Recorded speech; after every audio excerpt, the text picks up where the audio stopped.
Vamos, então, entrar agora com o Brennan Modesto, que é mestrando da UFPE, e vai falar sobre cartas para um filósofo, uma experiência de pensamento. Brennan Modesto, seja muito bem-vindo. Se quiser, pode fazer uma pequena apresentação e você tem 20 minutos para a sua fala. Obrigado. Muito obrigado, Marcos. Muito obrigado, Aldo, e a toda a organização do evento. Antes de tudo, eu gostaria de enfatizar que, definitivamente, eu não sou um pesquisador do estoicismo. Eu realmente estou num limbo. Só que eu pesquiso, na verdade, decolonialidade e filosofia da educação. Mas, ano passado, quando eu ainda era graduando e estava desenvolvendo atividades no programa Residência Pedagógica, surgiu a ideia de adaptar uma atividade que um professor e um grande amigo meu, Suzano Guimarães, hoje professor da UFPE, me sugeriu em aula, ainda durante a graduação também, que é o exercício de dialogar com o texto filosófico. Isso, para mim, enquanto graduando, foi bastante interessante, porque eu nunca tinha passado pela experiência de dialogar de maneira pessoal com o texto filosófico. Sempre foi no modo acadêmico de citação e explicação da citação, do modo a escrever artigos. Mas quando Suzano me propôs a escrever uma carta para o filósofo, no sentido de dizer, poxa, cara, massa o que tu fala, mas discordo aqui, discordo ali, a relação parece muito mais orgânica e foi bastante interessante o modo como eu pude absorver os conceitos daquele pensador. A partir disso, junto com o meu preceptor na residência pedagógica, o Dr. Sérgio Ramos, professor do Colégio de Aplicação da UFPE, elaboramos a ideia de trazer essa atividade para a sala de aula, para a turma de terceiro ano, uma turma que está um momento de muitos hormônios, muito ávida por conta do vestibular, com ansiedade, insônia, tudo isso, que são coisas muito corriqueiras do nosso dia a dia. Mas antes disso ainda, antes de entrar propriamente no texto, eu preciso reiterar que alguns fatores, por conta da pandemia, comprometeram o desenvolvimento do trabalho. Eu sequer conhecia o GT Epiteto, de fato, não conhecia, não tinha ouvido falar da existência dele.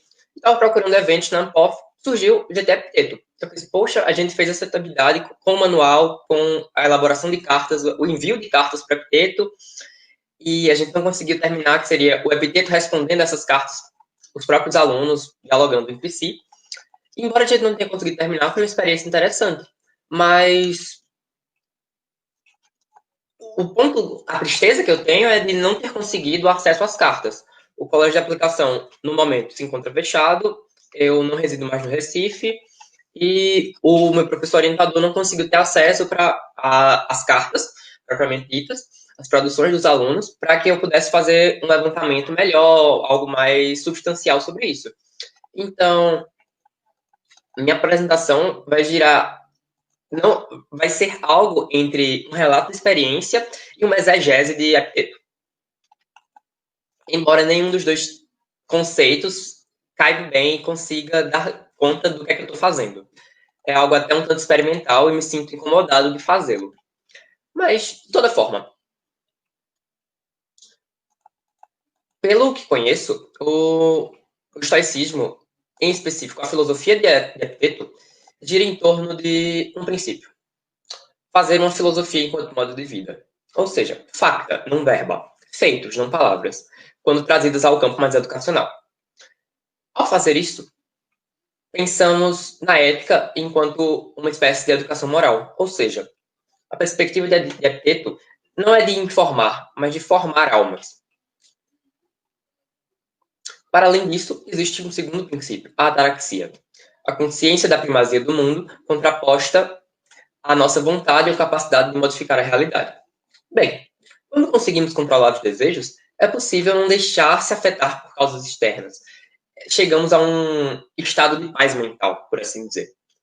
A liberdade e a felicidade não provêm destes bens, mas do desprendimento das coisas que não estão sob o poder do indivíduo, porque não representam nada da alma. Ou seja, a felicidade não provém de bens físicos, de bens de consumo ou de qualquer outra natureza, mas sim vem de bens espirituais, vem da nossa relação com a nossa própria moralidade, da nossa construção enquanto sujeito moral. Ou seja, compreender as relações entre Euroia, fluxo da vida, ou providência, enquanto uma ordenação natural do universo, as coisas boas, mas indiferentes, e a posição que o humano deve tomar em relação a tais, deve ser, para Epiteto, um desprendimento e a abnegação. Desprendimento e a abnegação por completo das coisas que fogem ao poder do homem, principalmente quando se quer controlar as leis do destino, como os fenômenos climáticos, a riqueza, cargos públicos, a morte, a vida, e etc. A causa principal da infelicidade, segundo Epiteto, se dá por conta de uma má formação da moralidade. Podendo-se traçar um paralelo com uma certa razão instrumental, como diria Adorno. Neste sentido, o professor se tornaria um vendedor de conhecimento, alguém que deposita conceitos, deposita ideias no estudante que está ali aprendendo de maneira passiva. Também poderíamos trabalhar com Paulo Freire e com a educação bancária, a critério. Neste caso, o indivíduo é formado apenas para reprodução e para consumo, tornando-se parte integrante de um processo que constitui a máquina capitalista, embora possa estar bem valendo de um anacronismo.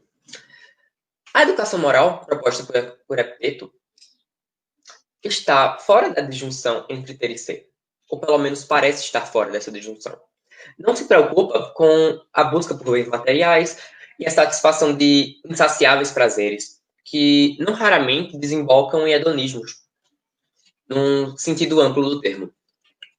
Em contrapartida, vai de encontro às diversas instituições e aparelhos ideológicos, se valendo de Althusser.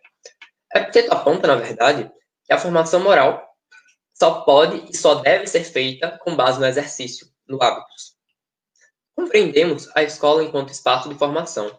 Podemos compreender, na verdade, uma relação, estabelecer um paralelo entre as relações de Epiteto de formar e informar com as notas de Simão Rodrigues, um filósofo venezuelano do século XIX, entre educar e instruir. Ainda que educar ou instruir façam parte da formação, façam parte da escola, por exemplo, educar e instruir podem esgotar a formação ou a educação, o processo de formação ou um processo educacional. A adolescência, via de regra, é marcada por um vazio, um abismo, uma lacuna, ou mesmo um impasse, uma série de impasses, na verdade, de ordem ética, de ordem existencial, os quais não podem ser preenchidos propriamente por prazeres de ordem orgasmática que a sociedade contemporânea e talvez a sociedade historicamente, ou todas as sociedades, tenham incitado a todo momento. Talvez estes preceitos de educação moral do Epiteto sejam hoje quase intangíveis, ou pelo menos parecem ser muito distantes da nossa realidade. O modo como ele escreve é distante da nossa realidade. Para além dos séculos que nos separam, o pensamento de Epiteto, o pensamento dos estoicos como um todo, o pensamento de todo mundo da tradição helenista, do momento helenista que seja, nos parecem muito distantes, ainda enquanto graduandos de filosofia. Quanto mais se aproximar isso de estudantes do ensino médio. Mas, ainda que estejam distantes, podem nos trazer algo novo. A distinção entre bens de alma e bens do mundo, ou bens da alma e bens do mundo, é o tipo de impasse que estava presente no mundo dos estoicos e está presente no nosso mundo, está presente contemporaneamente. Pois bem, vamos passar a uma análise mais própria e mais detida ao que seria o estereótipo, na verdade não, como posso dizer, uma abstração do estudante, do padrão estudantil, do padrão discente do Colégio de Aplicação da UFPE. Bem, dentre as séries de fatores que marcam o estudante, o estudante do CAP da UFPE, a gente tem dois muito específicos: raça e classe. O corpo discente é, via de regra, de classe média ou média alta, de pele branca. Se tem engajamento político, das raras vezes que se faz presente, é muito salutar e pontual em grupos muito específicos de estudante. Ou os que vêm de histórico familiar de família progressista, ou aqueles que se veem na necessidade de questionar a sociedade por conta de sexualidade, gênero, ou muito mais raras vezes, quando colocam em xeque sua posição na sociedade por conta de classe ou de raça. Ou seja, o corpo discente do CAP não só está imerso no mundo onde tudo é mercadoria, no mundo onde tudo se esvai em termos de capital, de obsolescência e outras séries de discussões que não cabem ao momento. O corpo discente do CAP não só está imerso nesse mundo, marcado por status, consumo de mercadorias, objetos de desejo, mas as mercadorias, os objetos de desejo, o consumo e o status fazem parte viva e ávida do seu cotidiano. Em conversas de corredor, em conversas paralelas em sala, em tirar dúvida de aluno por WhatsApp, afinal, eu não era um professor propriamente dito, era um estagiário, o que me permitia, na verdade era um residente, análogo ao estagiário, o que me permitia uma relação mais próxima com os estudantes. Era bastante notável que viagens para Dublin, Bariloche, Orlando são tão corriqueiras quanto idas à padaria. Enquanto outros, inclusive eu, sonhávamos em ganhar bicicletas e carrinhos da Hot Wheels, por exemplo, de 10, 15 reais, aos 15 anos, muitos dos alunos ganhavam lanchas, o que, embora nada disso em si seja problemático, pode ser apresentado enquanto uma espécie de sintoma. Bem, na mesma medida em que se tem acesso, em que aqueles estudantes têm acesso a toda sorte de bens de consumo, parece ainda ser orgânico da adolescência, ou até mesmo um fator agravado pela nossa geração, pela atual geração, da minha para frente, no caso, que a gente chama de geração alfa, uma profunda noção de descontentamento, de vazio e de incompletude. Muitos apontam que as condições macroeconômicas e geopolíticas determinam, ou pelo menos são fatores de bastante influência nisto, mas, ao que parece, desde o surgimento do conceito de adolescência, essa fase intermediária entre a infância e a vida adulta, esse tipo de sentimento, esse tipo de questionamento se faz presente.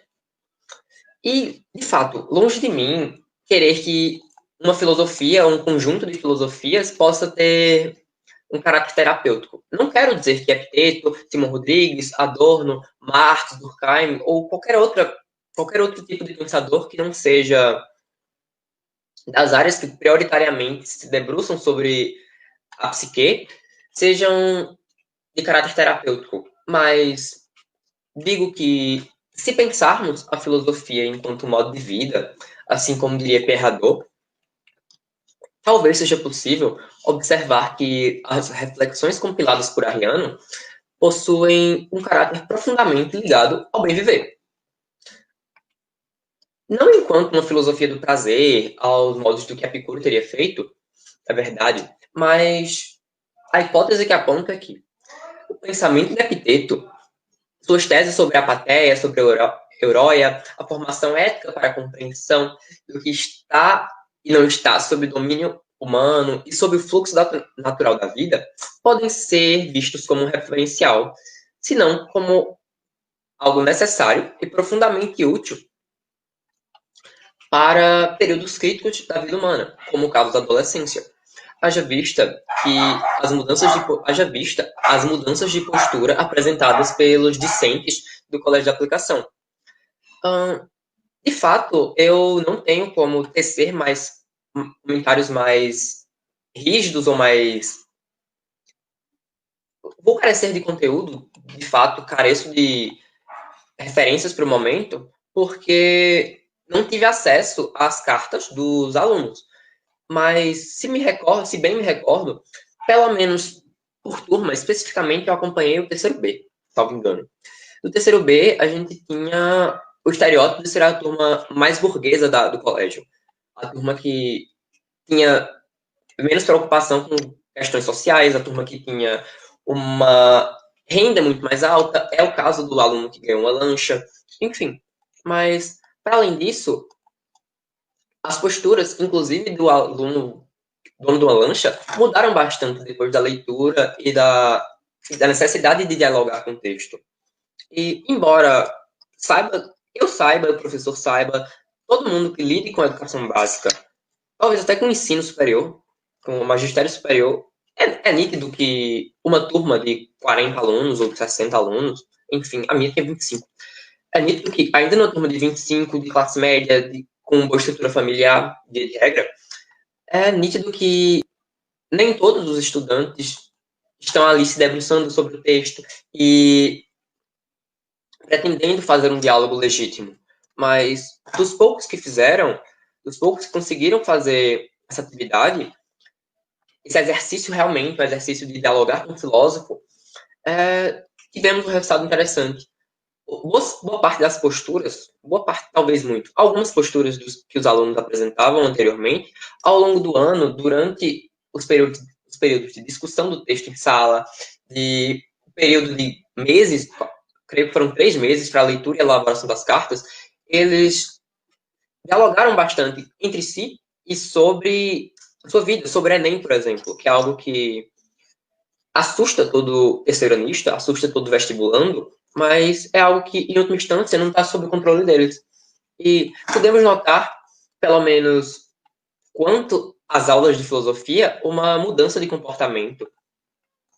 E se em um contexto micro a mudança vem, a mudança é perceptível e parece algo frutífero, acho que uma experiência de escrever cartas para um filósofo, escrever cartas filosóficas, por assim dizer, sejam bastante interessantes enquanto recurso didático.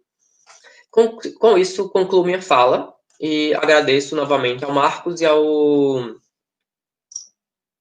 Rapaz, esqueci o nome do senhor. Aldo Dinucci. Obrigado, Marcos. Tá certo, Brenan. Muito boa fala. Muito obrigado. Muito obrigado pelo seu trabalho.